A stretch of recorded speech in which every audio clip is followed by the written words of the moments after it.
Well, folks, that's the bike back from the motorcycle engineer who's done the shims. Looking a little bit like a patient in hospital on a saline drip. Remote fuel tank dangling off the rafters there. Got the vacuum gauges connected up. And I've got some video clips in this little offering, and see what you think.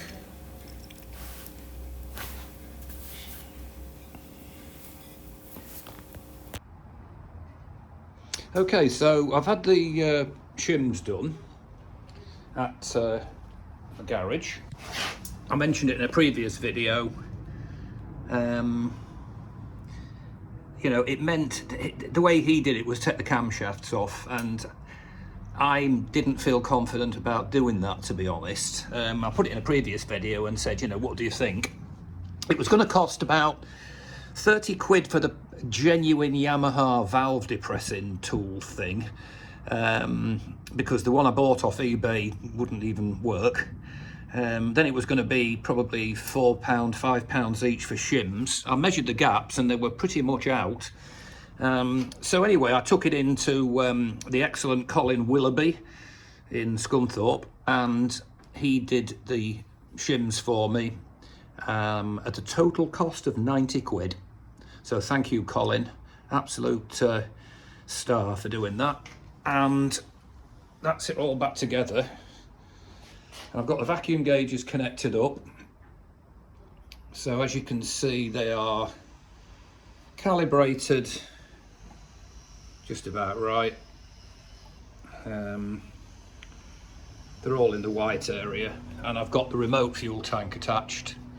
So I'm just going to undo the top, because I think it needs to get air in order to allow the fuel to drop. So that's that.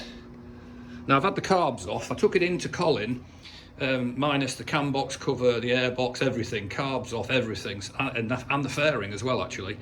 I did some repairs on the fairing, as I mentioned in the previous video. There were a few little cracks like here. So what I did was I got a plastic welding gun thing from eBay for the princely sum of 12 quid, and fixed them. There's another one, look. So they're all on the inside. I'll put some pictures on, and it's really clever. Ultimately I'll probably respray it, you know, and do whatever, but at the moment I just want to use it really, because I've been out on the pan a lot, but it's nice to have a lighter, smaller bike for pootling about on. So here we are. So I'm ready to, carbs are back on. I've not touched anything on them, so I'm hoping that I don't need to do anything to the actual balancing, because they were balanced before I took it into Colin. So as you can see, I've got the little brass tubes all connected up.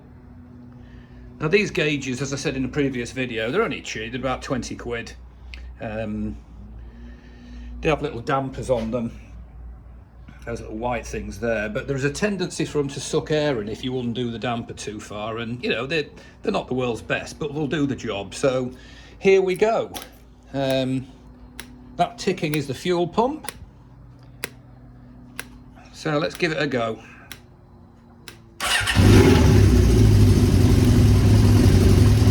Well, that's a nice fast start anyway.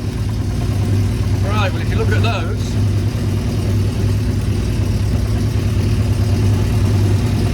well, they're about as near as they need to be.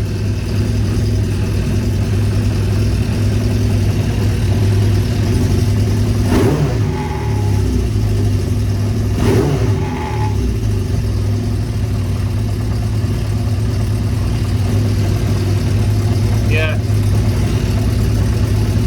A bit slow on coming down after revving. I don't know quite why. Gonna check that. Not the choke. Have a look. A little bit of a delay there, but I mean, it's not been run for about a week, so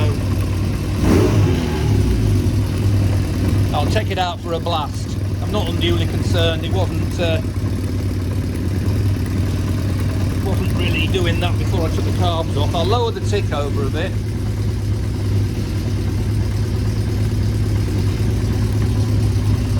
That's probably better.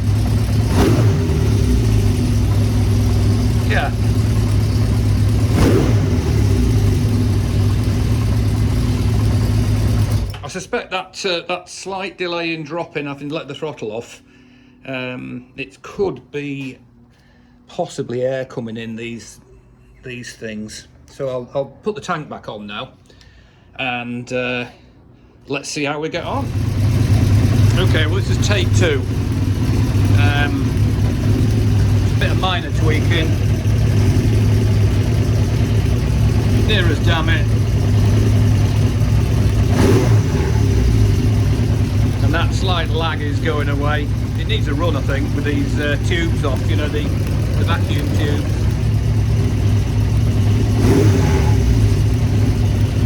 So there we have it. I'll put it back together now, I think, put the fuel tank back on. I don't think it helps on fuel, you know, having a remote tank, plus cheapo gauges as well, but this is near as damn it on those readings. So I'm quite happy with that, and then I'll get the fuel tank back on, and I will post a link to that little plastic gun, which is really, really good. I'm very, very pleased with it, because it was quite badly damaged. This side, you can see that long, there's like a long crack, look, right there. And that's all nicely solid now. That was waggling before, where somebody's obviously cracked it on something. You'll also notice I've got proper indicators on the bike now, because I just couldn't live with the flashing. So if you look at this now, that's more like it, isn't it? Much better. So that won't be an advisory on my MOT next time. So yeah, fuel tank back on, and I'll post a little report later on. Speak to you soon. So there's the amazing plastic welding gun. Amazing, 12 quid. Loads of little staples on it, you know, they heat up. And then you sort of melt it into the back of the plastic, obviously not the bit you can see. And then it leaves sort of legs sticking up. But that kit for 12 quid, you get the little gun, you get loads of staples of different types, and then you get a pair of pliers for snipping the legs off. And this is what it does. So you can see there, it sort of splurges in the heat, and those legs sticking up. I did discover, to my detriment, that they're very sharp. So, you know, like prodding the end of my thumb. You have to be quite careful, actually. And so basically, a bit of care so they don't melt all the way through. So there it is. You can see how quite extensive the damage was, and I've also filled that gaping hole bit in there. I did that, got some plastic, ABS plastic, and welded sections in. You can see the little legs sticking up before I've snipped them all off. And it, I think somebody's obviously bashed it at some point, but it's made it totally solid now, and very pleased with it. So the end result was, there it is. That's the bike. Took it out for a blast, as you'll see in this video clip coming up. The steel wheels, as you can see on the header pipes, is still silver, which I can't get my head around how steel wheels is every bit as good as very high temperature paint, a £7.50 aerosol. They're just silver, and I've taken it out and done 90 miles an hour on it up and down the motorway. So there it is, back together, thankfully. And as I say, I'll put a video clip on in a minute, and see what you think to this. Right, well, I've taken the bike out for a really good burn. It's amazing. I mean, it's only a 600cc, but flipping hell, it is so fast. Very, very high revving. I mean, it redlines at 9,500, and it's doing 80 miles an hour at 5,000 revs.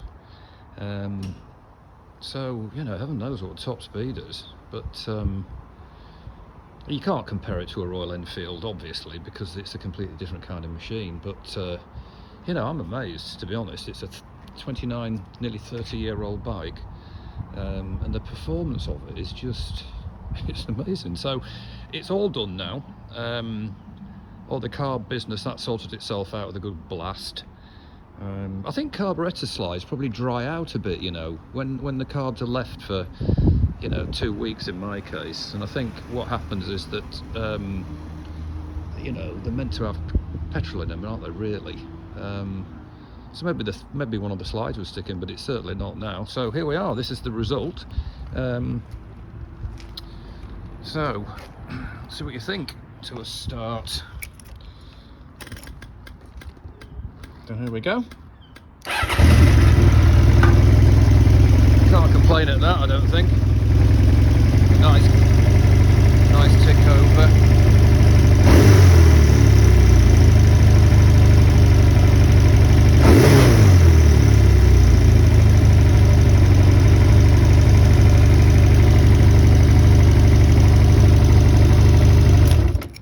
And I'm very, very pleased about that.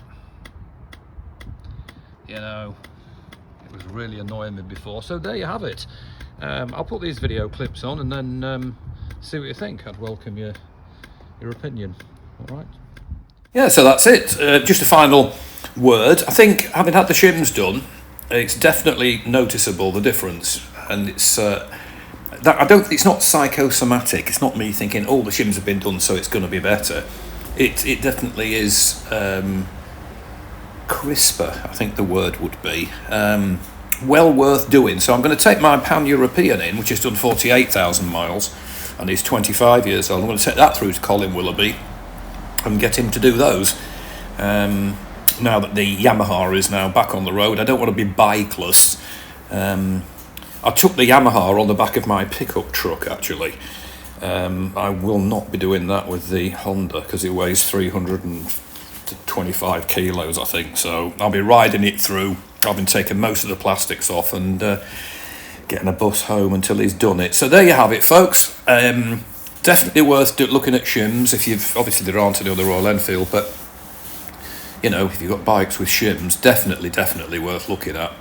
And a result, I've been out 80-90 miles an hour. I must have done about 30 miles tonight. Brilliant. It's a lovely bike to ride. It really is. I also did the fork oil. The official quantity is 375 mil in each leg.